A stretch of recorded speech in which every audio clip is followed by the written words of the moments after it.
Oke, ketemu lagi dengan Edwin di channel analisis laporan keuangan. Kali ini saya bahas LP ya, Pelayaran Nasional Ekalia Purnamasari. Kita lihat kinerjanya berdasarkan laporan keuangan 2025 Q4-nya. Kalau teman-teman punya analisis yang lebih lengkap, lebih akurat, langsung share di kolom komentar ya, supaya nanti teman-teman yang lain juga bisa baca. Oke, kita langsung aja ke analisis. Untuk LP ya, perusahaan ini IPO di tahun 2022 ya, dan dari data dividen yang didapatkan dia juga membagikan dividen di tahun buku yang sama ya. Jadi ini adalah IPO yang baik menurut saya. Kenapa? Gitu, karena ada dividen. Ya penting perusahaan tuh harus bagi dividen. Kenapa? Karena perusahaan yang bagi dividen itu adalah perusahaan yang memang sudah terbukti untung dari bisnisnya dan juga punya kondisi bisnis yang sehat. Ya, nah jadi ada nilai tambah untuk pemegang sahamnya ya, dan ini terpenting 3 tahun ke belakang bagi dividen, jadi ini layak untuk dilihat lebih lanjut ya, dia stabil artinya. Oke, jadi ini oke, kita langsung cek ya. Yang pertama ke kas tarakasnya dulu sebentar. Nah, satuannya jutaan. Oke ya, Q4-nya udah bener. Oke, kita cek untuk kas tarakasnya dulu ya. Kita harus melihat kas tarakas gitu ya. Kenapa? Karena kas tarakas ini adalah jumlah uang yang ada di dalam dompet perusahaan. Jadi si uang kas ini punya fungsi untuk bayar operasional, ekspansi, atau nggak bayar pinjaman ke bank. Ya, jadi nilainya nggak boleh terlalu sedikit. Karena kalau terlalu sedikit bisa jadi perusahaan bisa kesulitan dalam membayar operasional, ekspansi, atau nggak bayar pinjaman ke banknya. Ya, nah jadi untuk posisi kas tarakas ini memang turun 39,8 miliar, setara 18%. Nanti detailnya kita cek di laporan arus kas. Selanjutnya kita cek ke saldo labanya dulu ya, yang ini nilainya. Nah, ini kita harus lihat saldo laba. Kenapa? Karena saldo laba ini adalah pos keuangan yang menunjukkan total akumulasi keuntungan yang telah dihasilkan perusahaan dari semenjak perusahaan ini pertama kali berdiri sampai sekarang 2025 Q4 ya. Nah, jadi si LP ini dari dulu pertama kali berdiri sampai sekarang 2025 Q4 itu telah menghasilkan total profitnya sebesar 879,5 miliar. Ya, ini di luar dividen yang telah dibagikan. Ya, jadi ini perusahaan yang bagus, yang baik, saldo labanya positif, dia bisa bagi dividen. Ya, terbukti untung gitu, nggak cuma untung di atas kertas saja. Nah, selanjutnya kita cek ke bagian ekuitas pemiliknya dulu. Ya, yang di sini. Nah, ini kita pindahin dulu. Nah, di sini kita lihat dulu ya untuk rasio saldo laba terhadap modal awal ini di 0,48 ya. Cuman kalau melihat reward bagian dividen gitu ya, ini si rasionya nggak naik ya. Jadi bisa dibilang LP ya itu ya, keuntungan itu dibagikan ke dalam kepada pemegang sahamnya ya. Ini bagus, jadi mempertahankan segini aja lah. Yang gitu ya. Karena gini, sebenarnya kalau perusahaan udah balik modal itu nilainya 1. Ya, jadi kan rasio saldo laba terhadap modal ini misalnya 0,48, itu artinya teman-teman punya bisnis modal 9 miliar itu telah profit 480 juta di luar dividen. Ya, gitu. Jadi ini bagus gitu ya. Nah, lalu secara PBV memang ini premium ya, di 5,3 gitu. Oke, selanjutnya kita cek di laporan laba ruginya dulu. Ya, kita lihat sekilas untuk pendapatannya dulu. Harus melihat pendapatan. Kenapa? Karena pendapatan ini adalah pos keuangan yang menunjukkan pertumbuhan perusahaan. Perusahaan yang baik, yang bertumbuh, pendapatannya cenderung naik. Artinya barang atau jasa yang dijual perusahaan itu dibutuhkan oleh pasar. Ya, dan untuk kinerja pendapatan untuk ini per Q4 2025 ini dia turun 191 miliar ya, setara 15% gitu. Nah, lalu dia dikurangi oleh harga modal barang atau jasa, nanti keluar laba bruto. Ya, ini juga harus kita lihat karena laba bruto ini untuk melihat inti efisiensi perusahaan dan juga untuk melihat kemampuan perusahaan menempatkan harga jual barang atau jasanya di atas harga modalnya ya, lewat gross profit margin gitu. Jadi misalnya ini 24% ya, jadi teman-teman menjual barang 100.000 atau jasa 100.000 itu ambil profit kotornya 24.000. Nah, 76.000-nya itu adalah harga modal barang atau jasanya ya. Jadi kalau saya mencari perusahaan yang laba brutonya setinggi mungkin, sebesar mungkin, GPM-nya setinggi mungkin sesuai dengan sektornya, karena semakin besar laba bruto nanti otomatis semakin besar laba bersih ya, cenderungnya seperti itu. Kenapa? Karena nanti laba bruto kan dikurangi oleh beban operasional, non operasional beban pajak ya, nanti baru keluar laba periode berjalannya gitu. Nah, yang ini ya, ini kita pindahin dulu. Nah, ini kita lihat untuk laba kotor dia turun 22%, laba bersih turun 15% gitu ya. Ya udah nggak apa-apa gitu. Nah, cuman memang secara PER nih super premium ya di 65 kali gitu ya. PER itu adalah jumlah waktu dalam satuan tahun untuk balik modal berdasarkan earning per share.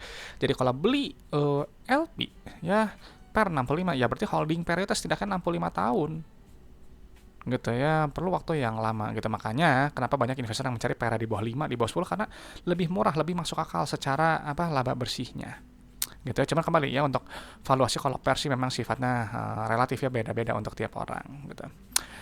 Nah, selanjutnya kita cek ke penerimaan kas. Ya, turun dulu sebentar. Nah, ini kita lihat penerimaan kas gitu ya, dia berbeda dengan pendapatan. Karena kalau pendapatan itu sifatnya akrual, dicatat di atas kertas saja ya, diakui aja. Tapi nggak memperhitungkan jumlah uang yang customer bayar ke perusahaan. Ya, jadi si penerimaan kas ini rasionya harus tinggi kayak gini ya, 105%. Jadi 105% tuh ibarat teman-teman jual barang 100 juta, customer bayar 105 juta. Nah, 5 juta sisanya itu adalah piutang yang mungkin sebelumnya belum tertagih. Ya, penerimaan kas ingat harus tinggi karena si uang kas yang dikumpulkan tuh punya fungsi untuk bayar operasional, ekspansi dan juga untuk bayar pinjaman ke banknya.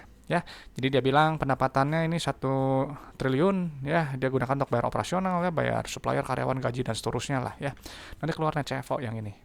Ya, wajib positif nilainya seperti ini. Artinya bisnisnya menghasilkan uang tunai. Jadi uangnya tuh nggak cuma habis untuk bayar operasional aja. Ya, kalau uangnya habis untuk bayar operasional ya berarti meskipun dia untung, tapi kan untungnya cuma di atas kertas saja, nggak ada uang tunai yang dihasilkan. Ya, jadi harus seimbang si laba rugi itu divalidasi di laporan arus kas. Oke, selanjutnya untuk aktivitas ekspansi usahanya nilainya negatif di sini. Artinya perusahaan berekspansi atau enggak dia memelihara aset produktifnya. Ya, dan di sini dia memang untuk ekspansinya ya katakanlah sedikit menahan ya dibandingkan dengan periode sebelumnya. Cuman nggak masalah gitu ya, nggak apa-apa. Oke, berikutnya untuk aktivitas pinjaman ke bank nilainya negatif ya di sini bagus ya, artinya perusahaan dia berusaha untuk melunasi pinjaman atau enggak dia membayar dividen ya, atau kalau bayar dividen nilai negatif. Ya, ambil pinjaman nilai positif tuh ya, yang bagus kan yang negatif ya, pelunasan dan juga pembayaran dividen. Jadi di sini polanya bagus ya, polanya plus min dan ada penurunan kas tarkas. Jadi kalau penurunan kas tarkas itu harus keluar uang dari dalam dompet ya, jadi ini menyebabkan dia turun. Tapi ingat, kalau kita melakukan koreksi pembayaran dividen ya, ini jadinya plus nambah ya. Nah, cuman LP ini sudah terlihat dia perusahaan yang baik ya, dalam artian dia nggak mau menahan keuntungannya sendiri gitu ya, lewat apa ya, ini rasio saldo tanpa modal sengaja dijaga mungkin di bawah 0,6 ya. Kelebihan kas juga dikembalikan lewat dividennya. Jadi ada 4 cara untuk perusahaan itu memperkaya pemegang sahamnya. Lewat tadi bagi dividen lebih besar, lebih sering gitu ya. Terus juga bayar pinjaman yang ada gitu, ekspansi usaha ya, atau buyback saham aja simpelnya untuk mengurangi jumlah saham beredar. Jadi earning per share dan dividen per share naik. Ya, gitu. Jadi ini perusahaan yang baik gitu. Jadi meskipun dia bagi dividennya kecil ya, cuman kasih yieldnya 0,72%, itu jauh lebih baik.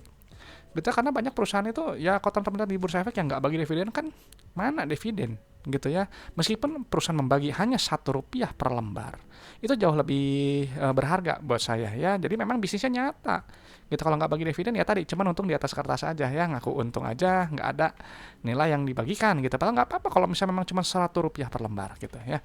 Oke, gitu aja gitu ya. Jadi LP ini bagus ya untuk cash flow-nya sehat. Sekarang kita lihat untuk resiko bisnis berdasarkan likuiditas dan solvensi.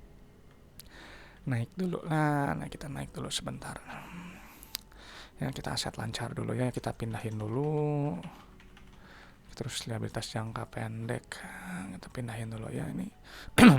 ini kecil sekali nilainya ya. Liabilitasnya. Ini kita lihat ya untuk rasio lancar ini 4,1 ya, ini kuat sekali. Ya, posisinya solid dan rasio kasnya juga ini 0,97 ya. Jadi ya hampir 1 gitu. Jadi bisa melunasi seluruh kewajiban jangka pendek ini dengan uang kas yang ada.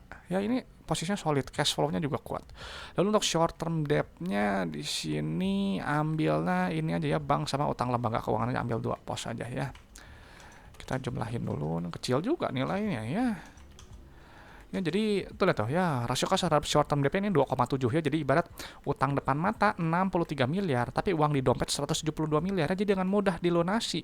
Ya, nggak ada kecil kemungkinan untuk resiko gagal bayar ya. Jadi ini sehat gitu ya. Maksudnya saya agak jarang menemukan perusahaan shipping kayak gini ya. Apalagi pelayaran kayak gini ya, dia yang rasionya kuat seperti ini ya, cash flow-nya kuat, jarang gitu ya. Oke, selanjutnya untuk solvensinya kita pindahin dulu ya, der mana der, nah yang ini ya kita pindahin dulu. Sama di sini memang der rendah ya di 0,25 untuk long term debt to equity-nya, long term debt-nya kita ambil 2 pos aja ya. 399 209. Ya ini kita lihat ini 0,09. Ya, memang total debt naik sedikit, cuman ini untuk long term debt to equity ini cuma 0,09, jadi masih jauh dari kata apa ya berbahaya gitu karena ini di bawah 0,5 ya. Jadi ini sangat sehat ya, rendah resiko gitu ya. Secara likuiditas rendah resiko ya, posisinya solid, solvabilitas juga ini kuat. Ya, rendah resiko juga, cash flow juga sehat ya. Jadi ini perusahaan yang baik. Jadi si LP setelah sekilas saya pindahkan data-data keuangan ini perusahaan yang tadi ya yang baik 3 tahun ke belakang bagi dividen ya. Jelas bisnisnya nyata, saldo labanya positif, telah profit 0,48 kali modal awalnya di luar dividen ya, ingat. Tapi ya PBV premium sekali ya, dia 5,39, PER juga di 65 kali, cash flow sangat sehat, secara likuiditas dan solvabilitas juga ini rendah resiko. Ya, berdasarkan 2025 Q4. Itu aja mungkin pendapat saya untuk LP ya. Nggak tahu untuk teman-teman menarik nggak? Ya, dan kalau ada pendapat yang berbeda gitu, sharing aja di kolom komentar supaya yang lain juga bisa baca. Dan selalu ya kadang terlewat ya kalau di Q4 ini untuk yield-nya ya ini mungkin sama ya di tahun buku 2025 berdasarkan harga 13 Februari ini dia mungkin kasih yield 0,72% ya, di bawah 1%, cuman nggak apa-apa gitu ya kalau memang masih, kalau teman-teman ada yang bilang ini terlalu mahal gitu secara yield gitu ya, berarti memang harganya memang kemahalan gitu ya. Bisa jadi seperti itu. Oke, dan selalu di akhir saya sampaikan bahwa analisis laporan keuangan itu hanyalah sebagian kecil dari fundamental, hanya menilai kinerja masa lalu sampai 2025 Q4 ya. Jadi untuk 2026 berjalan sekarang, tahun depan gimana ya, teman-teman harus proyeksikan sendiri apakah masih bagus atau enggak ya. Dan sekali lagi saya hanya bahas kinerjanya aja berdasarkan laporan keuangan yang ada ya. Jadi kalau harga saham saya nggak tahu besok atau naik turun, saya nggak tahu ya, dan kurang begitu mengikuti juga, yang kurang gitu peduli juga gitu. Jadi apa namanya, terserah market aja mau dihargai LP-nya berapa ya. Dan sekali lagi untuk valuasi di sini saya hanya bahas lewat PBV dan PER ya. Jadi kalau teman-teman ada metode valuasi yang lebih baik, lebih bagus, silahkan digunakan ya gitu ya, karena apa, valuasi itu sifatnya subjektif dan relatif, berbeda setiap orang ya, untuk tiap orang. Oke, itu aja. Kalau ada pertanyaan dari Koesam langsung tulis di kolom komentar supaya nanti saya bahas, dan terima kasih sudah menyimak ya teman-teman, semoga bermanfaat, semoga sharing dari saya ini bisa memperkaya pandangan teman-teman dalam menilai suatu perusahaan. Saya Edwin dari channel analisis laporan keuangan, sampai jumpa di video-video berikutnya.